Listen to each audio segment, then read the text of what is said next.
Former, c'est finalement un vrai engagement aujourd'hui dans le parcours professionnel. Tout dépend. Il y a des gens qui viennent pour apprendre l'auto-hypnose, Ouais. pour aller mieux, pour travailler sur eux-mêmes. Et puis d'autres qui ont envie d'une reconversion professionnelle ou de développer dans leur profession, d'aller encore plus loin en se servant de l'hypnose. Parce qu'il y a plein d'applications, il n'y a pas que des applications thérapeutiques. Bien sûr. Des applications dans le coaching. Moi, je me suis occupé de plein de sportifs, c'est pas de la thérapie. Oui. Par contre, souvent, j'en faisais aussi de la thérapie, mais c'était à part. Et là, notre ex-boxeur, là, lui, c'est dans le coaching, d'autres, c'est pour autre chose. J'allais dire, il y a un phénomène magique parce qu'on part en exploration en soi avec finalement un bulbe rachidien. Je ne vais pas dire le cerveau, je vais parler du bulbe rachidien. On méconnaît ce que nous sommes, ce que nous avons dans la tête. On ne sait pas trop comment ça marche, mais pour autant, la majorité de nos sens sont concentrés quand même sur notre auteur là. Oui, Olfactif, les yeux, le goût. Oui, mais il faut partir d'un autre principe. Au départ, en nous, on a une mémoire. Oui. Okay, on a une mémoire, mais comme Jung disait, l'inconscient collectif. Il faut savoir qu'on a en nous la mémoire de nos parents. Enfin, de nos parents avant qu'ils nous conçoivent. Hein. Après, ce qu'ils ont fait après nous avoir conçus, on ne l'a pas dans notre mémoire. Mais tout ce que papa avait dans ses coucougnettes avant, avec maman, il y a une vibration, il y a un effet cosmique. C'est dans notre mémoire. Ça, mais lui-même et elle-même, tous les deux avaient aussi la mémoire de leurs propres parents, bien sûr, etc. Donc c'est ce que Jung appelle l'inconscient collectif. Oui. Et puis il y a un truc qui me plaît beaucoup, que je relisais il y a 2 jours sur Einstein, il disait que tout est vibration, oui. Tout est onde, la pensée par exemple ne meurt jamais. La pensée, quelqu'un qui meurt, ton père, ta mère, leur pensée ne meurt pas. Je pense à la même chose. La pensée, c'est une onde. Si tu lâches un caillou dans l'eau, ça fait une onde qui va en fait à l'infini. À l'infini. Elle ne meurt jamais. Elle s'en va, elle continue. Alors évidemment, elle est de plus en plus. Elle s'amenuise. Homéopathique. Elle se perd. Ouais, voilà. Ouais. Donc, il est évident que la mémoire d'un arrière-grand-père doit être très homéopathique. Mais elle est là en nous. Et ce qu'il y a, c'est dans notre inconscient, notre cerveau droit schématiquement, parce que c'est pas 100% comme ça. Il y a le conscient, l'inconscient, le métaconscient, le paraconscient, le subconscient. On a su hiérarchiser tout ça. Voilà. Donc, schématiquement, comme disait Milton Erickson, on va dire que ce qui est inconscient, c'est tout ce qui n'est pas conscient. Comme ça, c'est plus simple à comprendre. Oui. Hein, et donc, dans le côté droit, on a l'inconscient, dans le côté gauche, le conscient. Mais la difficulté, c'est de faire venir dans le conscient ce qui est stocké dans l'inconscient. Tout à l'heure, on parlait d'un truc. Si je te dis, tu as eu une frite dans ton assiette, tu t'en rappelleras même pas demain. Non. Alors que si je t'ai dit, il y a une guêpe, et puis la guêpe, ça crée une émotion parce que tu as peur de te faire piquer, etc. Même dans 10 ans, si on te questionne sous hypnose, tu nous raconteras la scène de la guêpe dans ton assiette. Donc, parce que tout ce qui crée une émotion est stocké dans l'inconscient. Tout ce qu'on a vu, lu, vécu, senti, entendu, goûté, touché ou fait dans notre vie, qui a créé une émotion, est stocké dans l'inconscient. Et cet inconscient, quand on fait des enfants, on transmet cet inconscient à nos enfants. Et donc, il y a une pensée permanente. Ouais, je l'entends bien. Ouais. En fonction de la manière dont on pense, si on pense de manière visuelle ou de manière kinesthésique ou olfactive ou gustative, ce sera différent. Alors tu l'évoquais justement, Daniel, on a deux tendances principales quand même en termes d'expression pour, je dirais, profiter, j'aime bien ce terme, profiter de l'hypnose. Voilà. Disons que ce qu'on appelle le VACOG en PNL, pour ceux qui font la PNL, visuel, auditif, kinesthésique, olfactif et gustatif. Il faut savoir que tout le monde fonctionne à peu près à 55% sur un des 5 canaux, 1 ou 2%. Tout le monde fonctionne à 33% sur un second canal, à 1% près. Okay. Et tout le monde fonctionne à 6% sur le 3e canal, 4% sur le 4e et 2% sur le 5e. Mais on a une tendance. Ce qui veut dire que si tu as quelqu'un, par exemple, qui est kinesthésique en premier, donc mouvement, toucher, sensation, etc., et qui est visuel en second, eh bien, il ne pourra pas avoir une relation affective intime avec, par exemple, une personne qui va être auditive, olfactive. Parce que dans l'intimité, le visuel a besoin de voir et besoin de toucher. Mais l'auditive, il ne faut pas la toucher. Et l'acte sexuel, c'est sous la couette dans le noir total. Donc, il y en a un qui restera avec le bigoudi à 6h30, au lieu d'avoir le démon de midi. Exactement. Et l'autre qui ne se réveillera pas non plus parce qu'ils ne correspondent pas l'un avec l'autre. Mais ça, ce n'est pas rattrapable. C'est pas rattrapable. On peut apprendre à développer les autres sens, mais on ne peut pas bluffer toute notre vie. On ne peut pas se mentir. Il y a un moment. C'est du bluff. C'est du bluff. Alors quand c'est commercial, quelqu'un peut bluffer. Quand c'est thérapeutique, un thérapeute peut bluffer. Parce qu'il va bluffer avec son client ou son patient le temps de la consultation, d'1 heure ou 1 heure et demie, en s'imprégnant de l'autre. Et puis il va passer à un autre client, va s'imprégner du nouveau. Bien sûr. C'est un travail permanent. Mais il ne pourrait pas bluffer de la même façon tout le temps avec quelqu'un, une personne aimée par exemple, ou un associé, même pas d'amour. Alors justement, on voit cette complexité, on est, je dirais, pris entre deux tenailles. Une tenaille de l'invisible, c'est notre cerveau, et puis une tenaille de l'impossible, c'est pratiquer l'hypnose. Pour autant, Danny Dan, aujourd'hui, les cours sont là, l'auto-hypnose, comme tu l'évoques, je veux dire, d'aucun est en mesure, après une courte formation, de se doter j'allais dire, d'un super pouvoir, vu par la société. C'est leur premier cours, ils ont démarré à 9h. Demain, à 15h, tout le monde est capable de s'anesthésier. Impensable et incroyable. Demain, à chacun, je leur donne une pince et ils doivent se tordre. Sans ressentir la moindre douleur.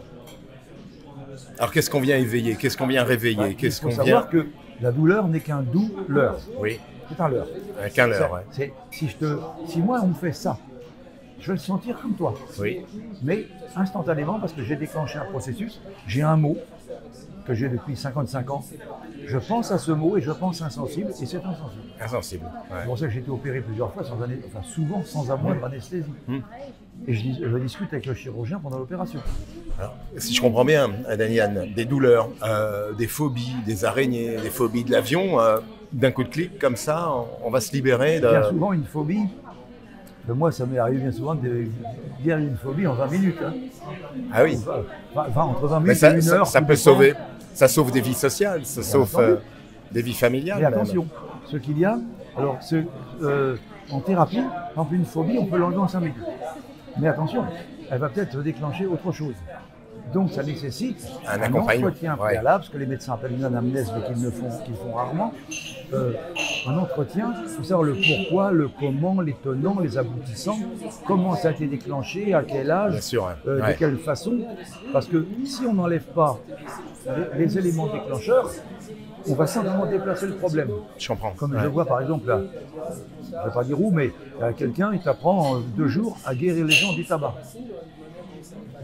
Sans tenir compte du pourquoi la personne fume, du comment elle fume, comment elle a commencé, quels sont les soucis qu'elle a. Ça, c'est indispensable d'avoir un préalable.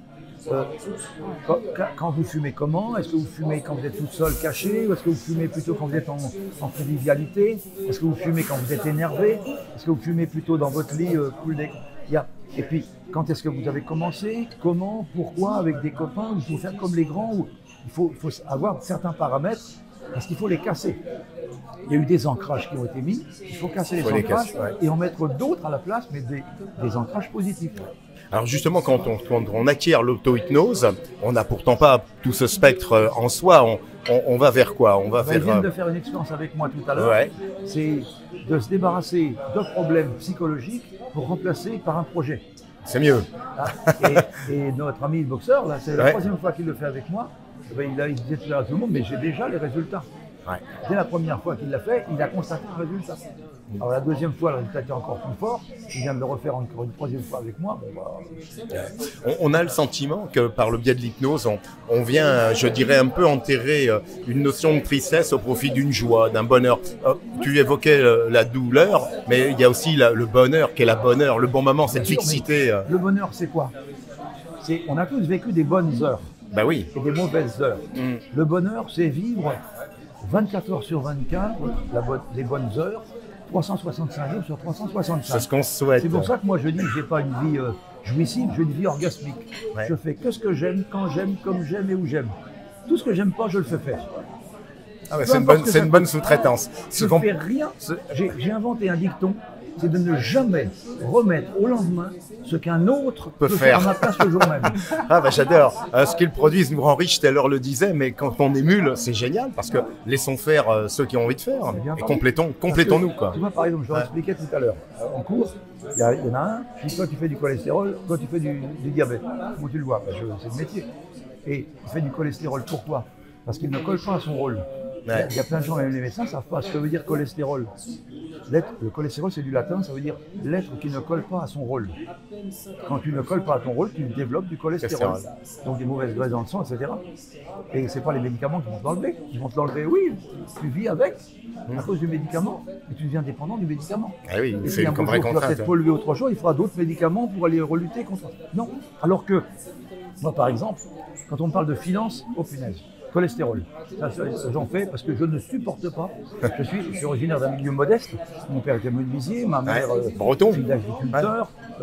Et puis je me suis trouvé propulsé dans des sphères mondiales avec des présidents de sociétés, des présidents de pays, avec des multinationales et tout. Moi, le petit gars de Châteaubriand qui monte, j'étais gêné. Et puis je me suis retrouvé à brasser. À avoir de la maille, comme on dit par chez nous. Et là, j'étais malade. J'ai fait des trucs de cholestérol gigantesques. Alors j'ai pris quelqu'un qui s'en occupe et moi je m'en occupe pas. Je veux même pas savoir combien ça coûte ni rien. Rien. J'achète une paire de godasses, je veux pas savoir combien elle coûte. Je vends quelque chose, je vends un cours, je sais même pas combien il paye. Je m'en fous. Serait-ce l'émerveillement? Oui, parce que comme je te dis, je fais ce que j'aime, quand j'aime, comme j'aime et où j'aime. Oui, bien sûr, Je ne fais que ce que j'aime. Voilà. Donc, alors ça, c'est le cholestérol. L'être qui ne colle pas à son rôle. Mais attention, dans la vie, on a tous des rôles. Rôle de père vis-à-vis de nos enfants, rôle d'enfant vis-à-vis de nos parents, rôle de voisinage, rôle professionnel, rôle financier, rôle social. On a plein de rôles. Et quand on fait du cholestérol, c'est qu'on a l'un des rôles de notre vie qui va pas. On ferait mieux de faire assumer par quelqu'un d'autre. Voilà, d'où mon dicton. Et puis d'autre part, par exemple, il y en a un autre qui est là-bas. Attention, ton diabète, comment tu sais? Parce que tu as le diable et la bête qui te rongent en ce moment. Diabète. Et ça, c'est du grec. Ça vient du pancréas, le dieu Pan créa la vie. Le pancréas, le dieu Pan, c'est celui qui a un braquemar de 33 cm, à nous faire tous pas lire, et qui a créé la vie. Le dieu Pan créa la vie. S'il ne se sent pas reconnu pour ce qu'il a créé, il a le diable et la bête qui le rongent, le diabète. Et toutes les maladies, le nom des maladies a été créé par rapport à leur origine. Et même les médecins ne savent pas. Un médecin, on aurait une égale tel médicament. Daniel, on aurait une science perdue, une science des anciens. Qu'on a donné un peu aux alchimistes, qu'on a donné. J'ai replongé complètement dedans, moi, avec des groupes un peu ésotériques. Le langage des oiseaux et tout, ça parle. Bien sûr. Ça parle. Tu sais, là tout à l'heure, je disais, bon, bah, toi, tu as tel problème de dos, toi, tel problème. Comment tu sais? Ça se voit, vous faites des trucs comme ça. Donc, il y a quelqu'un qui fait des trucs comme ça, par exemple. Problème de son travail. Il dit j'en ai plein le dos. Plein de dos. Quelqu'un qui a les lombaires. Il fait ça. Problème de sa famille. Il a plein d'autres de sa famille. De la famille qu'il a créée. Son conjoint, ses enfants. Et puis le sacrum, plein d'autres de ses parents. Bon, voilà. La vibration, justement, on a ce corps que tu viens de distinguer. On parle souvent du corps éthérique, c'est-à-dire cette partie invisible qui est vibration, qui est énergie, qui n'est pas toujours facilement compréhensible par d'aucuns, parce que beaucoup de définitions viennent là aussi nourrir, voire diviser finalement nos connaissances. Mais pour autant, cette dualité, cette dualité est la nôtre. Ouais. On joue avec l'hypnose avec ces deux corps. Alors il y a la partie cachée, je vais l'expliquer. Dans la vie, il y a toujours 7 points de vue. 7 points de vue. 7 points de vue visuels, 7 auditifs, 7 olfactifs, 7 gustatifs et 7 kinesthésiques. Ça fait 35 points de vue. Alors qu'on a créé les croyances par des trinités. 3 points de vue. 3 points. En politique, la droite, la gauche, le centre. En religion catholique, le Père, le Fils et le Saint-Esprit. Dans la société, papa, maman, l'instituteur. Le blanc, le noir et le gris. Etc. Tout le temps. Toujours par des trinités. On dit souvent les 3 passages. Voilà. Il est 3, mais il y en a 3. Voilà, les 3. Et on fait croire aux gens qu'ils connaissent, alors qu'ils sont vraiment dans la croyance. Ils croient. Ils ne connaissent pas. Si tu n'as pas au minimum 7 points de vue, tu ne connais rien. C'est après un peu entre le dogme et la gnose. Non, je t'explique. Tu vois, un dé à jouer. Oui. Il y a 6 côtés, donc 7 points de vue. Je m'explique. Si tu regardes un côté, que c'est le 2, eh ben moi en face, de l'autre côté, je vais avoir le 5. Parce que la somme de deux côtés va être toujours 7. Si tu as le 1, moi de l'autre côté, j'aurai le 6. Mais par contre, si tu regardes après le dé en biais, tu vas voir 3 côtés à la fois. Oui. C'est le 7e point de vue. Et le 8e, c'est la spiritualité, les 3 côtés qu'on ne voit pas. Ça laisse réfléchir, ça laisse pantois, cher Danny Dan. Ouais. Justement, l'hypnose, alors, je reviens sur... En permanence, tu tapes ah oui, dans ton truc. on va la restaurer, ouais. Hop, là, justement, l'hypnose nous amène à quoi ici, je dirais, à mettre un peu plus de bougies sur le chemin, à nous éclairer, L'hypnose réveille nos facultés inconscientes. Ouais. Nous sommes tout le temps, on nous surdéveloppe le conscient au détriment de l'inconscient. Tout à l'heure, tu verras, si tu vas être avec nous, je vais expliquer ça, avec des graphiques. Hein. On surdéveloppe le conscient, que moi j'appelle le conscient. Parce que Platon, déjà, disait qu'on avait le cerveau droit qui était la connaissance. Oui. Con qui veut dire avec la naissance. Oui. Donc comme ce cerveau droit, il est complet à la naissance. Tous les spécialistes s'accordent à dire qu'on ne va même pas rajouter 1/1000 dans une vie entière, à ce qu'il y a déjà. Donc c'est ce qu'on va mettre dans le conscient. Le conscient, la rationalité, le détail, l'analyse, etc. Ils vont être dans ce conscient. La logique, le raisonnement, vont être dans le conscient. Et ça, c'est des choses qu'on a apprises. Tu vois, par exemple, la logique. Ça n'existe pas. La logique d'un japonais, c'est pas celle d'un français. Non, la logique d'un gros, c'est pas celle d'un mec. La logique d'un intellectuel, c'est pas celle d'un manuel. La logique veut que la logique du Gus qui parle, la logique du professeur, et qui essaye d'inculquer sa logique à tout le monde. Le raisonnement, alors que de l'autre côté, tu as les rêves. Ça, c'est universel. Le raisonnement, il est en face l'intuition. L'intuition, c'est universel, on l'a tous. Sauf qu'on nous l'endort par de l'hyper-raisonnement. On raisonne. Mais la raison, un charcutier et un chirurgien ne raisonneront jamais pareil. Alors qu'ils sont tous les deux dans la viande. Hein. Pas la même. Alors qu'en face, il y a l'intuition. Mais plus tu développes le raisonnement, plus c'est au détriment de ton intuition. Alors qu'en Asie, on s'appuie sur ton côté droit de cerveau, toutes tes facultés inconscientes pour développer le conscient. Nous, en France, enfin en Europe et particulièrement en France, on endort l'inconscient pour surdévelopper le conscient, si bien que les gens deviennent très obéissants. Tu adhères à cette théorie des peuples avec les quatre, le peuple de l'eau, les peuples du feu. On serait, nous, l'Occident, le peuple de feu, et donc du coup pris par ce que tu viens de nous évoquer, quoi. Ouais. Mais tu verras, tout à l'heure, j'expliquerai en détail ça. Ouais. En détail parce que c'est le jour où tu comprends ça, que tu changes de vie. Oui. Tu changes de vie, tu arrêtes de croire tout ce qu'on te raconte. Tu sais, à une époque, moi je suis les débuts de la télévision, hein, j'ai 76 ans. J'ai connu les premiers téléviseurs en France. Il y avait le médecin qui avait un téléviseur. L'ORTF, Charles Dan. Alors lui, il y avait une clientèle gigantesque parce que les gens, il y avait la télévision dans sa salle d'attente. Il faisait un chiffre d'affaires colossal. Hein. Ah bah oui, tout le monde allait voir la télé. Et ce qu'il y a, les publicités, on disait vues à la télé. Oui. Partout, quand tu as des vues à la télé, donc vrai. Alors qu'aujourd'hui, c'est plutôt vu à la télé, donc faux. On a un peu inversé, oui. Et on a appelé télé-réalité des trucs qui sont archi faux. Eh oui. C'est vrai, vrai. On a tout inversé. On a inversé parce qu'on a tout confondu par exemple, besoin et envie. Les gens vont dire j'ai envie d'aller aux toilettes. Non, j'ai besoin. Sinon, je fais dans mon froc. Ils vont dire j'ai besoin d'une clope. Non, j'ai envie. J'ai besoin d'une petite bière. Non, j'ai envie. J'ai besoin de boire, mais j'ai envie d'une bière plutôt que d'un. Oui. Okay, on a tout transformé. Tu fais la liste, le listing, les gens ont transformé les besoins en envie, les envies en besoins. Et ça permet de bien manipuler les gens parce qu'on les met dans des croyances. Il y a un philosophe qui a été fort, c'est Spinoza, c'est peut-être qui t'a inspiré forcément, puisque sur cette notion de désir, de plaisir, de choisir finalement, c'est fondamental. On vient titiller un peu une zone irréfléchie de la raison. On est là entre inconscient et raison. C'est pas la zone irréfléchie de la raison. La raison, c'est justement réfléchi. Ben oui, mais il y a peut-être un petit bout de cette raison. Et l'autre côté, une intersection. Il y a aussi une séparation entre les deux. Ouais, et elle est vraiment nette là. Il n'y a pas un petit bout quand même qui se glisse. Disons que justement avec l'hypnose, on arrive à faire passer ce qui est dans l'inconscient dans le conscient. Ouais. Et à ce moment-là, je te dis, je sais pas moi, quelqu'un qui avait la phobie on parlait tout à l'heure de la phobie des araignées. Après, tu prends une araignée dans la main puis tu la caresses. On n'a pas peur. Ouais. Et au bout de 20 minutes, c'est tout petit ce truc-là, c'est tout mignon. Mais tu fais comprendre à la personne que l'araignée, je vois des enfants, une araignée. Et l'araignée, tu te réécoutes, c'est bien, tu as une araignée, tu ne vas pas avoir de moustiques. Parce que l'araignée, dans sa toile, elle prend les moustiques, elle prend les mouches et tout ça, tu n'aimes pas les mouches. Ah non, alors l'araignée, elle est là pour t'aider.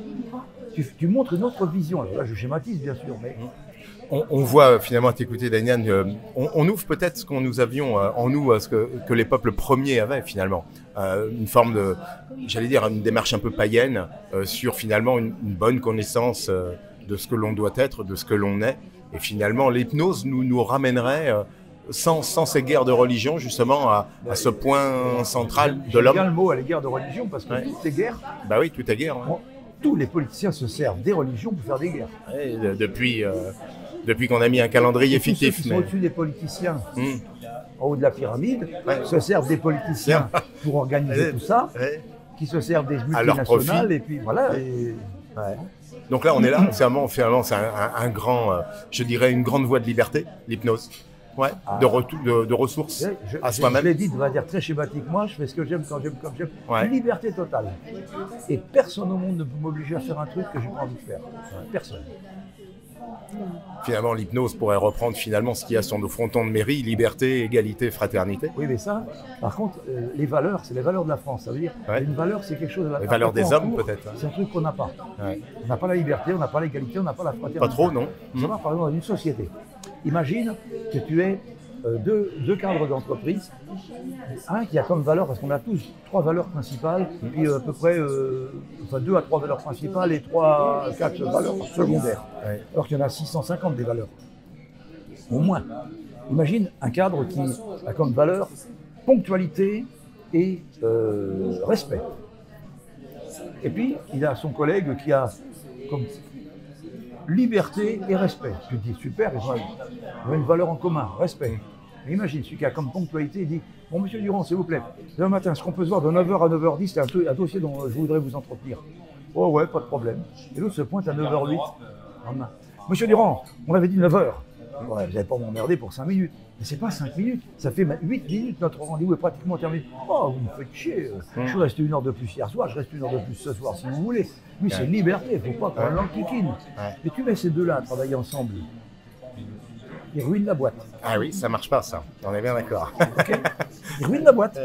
Donc il faut, quand on embauche dans les cadres, les grands chefs d'entreprise, les DRH, on fait très attention à ça. La morphopsychologie de la personne, à ses valeurs et également à ses canaux sensoriels. Bien sûr, parce que si tu mets par exemple en canaux sensoriels, tout à l'heure je parlais de visuel kinesthésique et puis auditive, olfactive. Mais dans le travail, tu fais la même chose. Je sais pas moi, le cadre qui va être de 2 canaux et sa secrétaire de 2 canaux différents. Elle comprend rien de ce qu'il lui dit et lui il comprend rien de ses explications à elle. Alors quelquefois on va dire, faut qu'ils aient tous les deux les mêmes canaux. Non. Non, parce que s'ils ont tous les deux les mêmes canaux, même s'il y en a un qui est le PDG et l'autre qui n'est que la secrétaire, va vouloir contredire son PDG si elle a les 2 mêmes canaux que lui. Parce que ça va être celui qui va être le chef. Alors il faut donc qu'il y ait un canal en commun et un canal différent. Bien sûr. Parce que le canal en commun, c'est le lien qui va s'établir entre les deux, et le canal différent, ça va être la complémentarité qu'ils vont s'apporter. Et dans un couple, c'est pareil. Ah, bien sûr. Justement, l'hypnose, pour terminer ce repas, parce que la formation va continuer tout à l'heure, cher Danny. Elle a une grande méconnaissance parce que c'est vrai que le folklore nous l'a amené sur les scènes du music hall. Je l'ai fait moi-même, mais la différence avec ce qu'on voit quelquefois, c'est que moi, à chaque fois, dans toute démonstration que je faisais, j'expliquais, par exemple, si je transperçais quelqu'un à travers la gorge ou le ventre ou n'importe où, j'expliquais comment fonctionnait ce principe anesthésique. Comment j'avais utilisé la fascination, comment je m'étais synchronisé sur la personne, quels étaient les canaux sensoriels. J'expliquais comment j'avais fait et donc les applications en chirurgie. Bien sûr. Pour chaque expérience que je faisais. Alors que souvent, on voit des gens qui font du spectacle d'hypnose. Ah, c'est bon, ouais, on n'a rien compris, on assiste à un numéro de cirque. Justement, l'aide de noblesse, depuis déjà une belle décennie et au-delà, le monde hospitalier aujourd'hui intègre l'hypnose, en tout cas, en ses murs. C'est un signe, je dirais, plutôt... 1996. Ouais, voilà, j'allais dire une vingtaine d'années, ouais, c'est ça. C'est plutôt positif quand même. Ça permet là aussi à... Oui et non. Oui et non. Ouais, il y a oui toujours... et non. Parce que, par exemple, il y a une dame, s'appelle Madame Fémonville, et Marie-Elisabeth Fémonville de Liège, qui a appelé un certain système l'hypnosédation. C'est-à-dire que tu relaxes le patient pour qu'il supporte l'anesthésie. Mais tu mets quand même de l'anesthésiant. Ouais. Tu baisses de 20 ou 25% ou 30%, mais il y en a quand même. Mets. Ouais. Alors qu'avec l'hypnoanesthésie réelle, tu peux le faire sans la moindre goutte d'anesthésiant. Je peux t'en montrer tout à l'heure en film. Hein. Il faut être jusque-boutiste, quoi. Attendez, quand on fait l'hypnose, on y croit. Alors, parce que moi j'ai le docteur Marciano qui est à Saint-Louis, chirurgien dentiste, il te fait des implants sans la moindre goutte d'anesthésiant. Hein. Ça doit être agréable. On a fait à ma femme Parce que 12 implants. Dieu que ça fait mal, hein. Ouais, c'est vrai. Ouais. Sans anesthésie. Ouais. Incroyable. Pour terminer, parce que le groupe est là, puis ils ont quand même cette impatience. Voilà, qu'est-ce que ces gens viennent chercher quoi finalement? Je ne veux pas dire le miracle, ils viennent chercher la liberté, c'est le maître mot. Qui se sont rendus compte par une conférence, il y en a qui m'ont vu en conf et puis ils se sont dit tiens, c'est peut-être la solution à mes problèmes.